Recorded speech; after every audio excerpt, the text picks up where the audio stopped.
Assalamualaikum warahmatullahi wabarakatuh. Nama saya Widya Prisa Harahap dari PGMI 2 semester 3. Di sini saya akan menjelaskan mata pelajaran Bahasa Indonesia kelas 9. Bab 1 yaitu mengidentifikasi ciri umum teks laporan percobaan. A. Menyimpulkan isi teks laporan. Yang pertama yaitu membaca teks laporan dan yang kedua yaitu bertanya. B. Menyusun teks laporan terdiri dari 1. Panduan penelaah teks laporan percobaan yaitu sebagai berikut. Nomor 1. Menelaah judul. Nomor 2. Menelaah penggunaan ejaan. Nomor 3. Menelaah kejelasan paparan tujuan melakukan percobaan. Bab 2 yaitu membaca teks pidato persuasif. Nomor yang A yaitu menelaah struktur isi pidato yaitu sebagai berikut. Nomor 1, teks pidato terdiri dari sebagai berikut, yaitu 1. Salam pembuka, yang kedua adalah sapaan, dan yang ketiga adalah pembuka pidato. Yang keempat isi pidato, yang kelima penutup pidato, yang keenam salam penutup. B. Kalimat persuasif dalam pidato. Pidato umumnya disampaikan bertujuan untuk memberikan semangat, motivasi, mengajak. Jadi, kalimat persuasif sangat dominan dalam teks pidato. 3 yaitu membaca teks cerpen. A. Pengertian cerpen. Cerpen adalah cerita yang mengisahkan konflik kehidupan para pelaku atau tokoh cerita secara singkat, padat, dan mengesankan. B. Unsur-unsur dalam intrinsik cerpen yaitu nomor 1. Tokoh atau watak. 2. Alur atau plot. 3. Latar atau setting. 4. Tema. 5. Sudut pandang. Dan yang keenam adalah gaya bahasa. Unsur ekstrinsik dalam cerpen yaitu sosial ekonomi, kebudayaan, sosial politik, keagamaan, tata nilai yang dianut di masyarakat. Menganalisis struktur isi dan ciri bahasa pada cerpen terdiri dari yaitu sebagai berikut.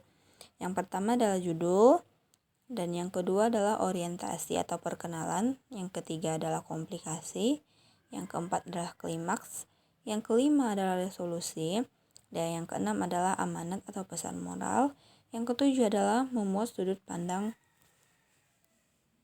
pengarang. Adapun langkah-langkah menulis cerpen adalah sebagai berikut. Yang pertama adalah kita harus menemukan bahan untuk menulis cerpen terlebih dahulu, dan yang kedua kita juga harus menulis pembuka cerpen atau orientasi atau perkenalan. Dan yang ketiga adalah menghidupkan tokoh dengan dialog. Yang keempat, mengembangkan latar untuk menghidupkan cerita. Dan yang kelima adalah menulis penyelesaian. 4 yaitu menyampaikan kritik, sanggahan, dan pujian melalui teks tanggapan. Teks tanggapan adalah yang berisi bantahan atau sanggahan, pujian, atau kritik terhadap suatu pernyataan atau fenomena disertai alasan yang logis atau argumen pendukung. Struktur isi teks tanggapan adalah sebagai berikut. Yang pertama, judul. Yang kedua, isu yang disanggah. Yang ketiga, fakta atau data pendukung sanggahan. Dan yang keempat adalah penegasan. Tujuan komunikasi atau fungsi sosial teks tanggapan adalah untuk membantah atau menyanggah isu, pernyataan, atau argumen yang dianggap yang tidak benar. Adapun ciri bahasa teks tanggapan adalah sebagai berikut. Yang pertama menggunakan kalimat negasi, yang kedua menggunakan kata sambung yang menunjukkan hubungan sebab akibat, yang ketiga menggunakan kalimat perbandingan, yaitu mengungkapkan isi, pendapat, dan argumen melalui teks diskusi. Adapun pengertian teks diskusi debat adalah yang membicarakan atau yang membahas suatu topik dari sisi yang berbeda yaitu pendapat, pro dan kontra untuk memberikan sudut pandang, wawasan, cakrawala yang berbeda dan lebih luas. Ciri-ciri umum teks diskusi adalah sebagai berikut. Yang pertama, diskusi model debat diawali dengan pengenalan terhadap topik diskusi. Dan yang kedua, diskusi model debat diawali dengan memberi kesempatan kepada pihak pro untuk memaparkan pandangan atau pendapatnya. Yang ketiga, tujuan utama diskusi debat adalah untuk mendapatkan wawasan dan pandangan dari dua sisi yang berbeda. Dan kita juga harus tahu apa-apa saja sih struktur isi teks cerita, yaitu terdiri dari satu judul. Kita harus tahu tuh judulnya. Yang kedua orientasi, yang ketiga insiden, dan yang keempat adalah interpretasi. Dan kita juga harus tahu ciri bahasa teks cerita inspiratif, yaitu bagaimana. Yang pertama yaitu menggunakan kata yang menunjukkan waktu lampau.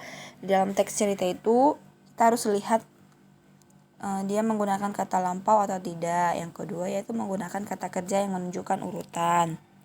Dan yang terakhir adalah ciri-ciri umum teks cerita persuasif adalah sebagai berikut. Yang pertama, kisah dibuka dengan mengenalkan tokoh.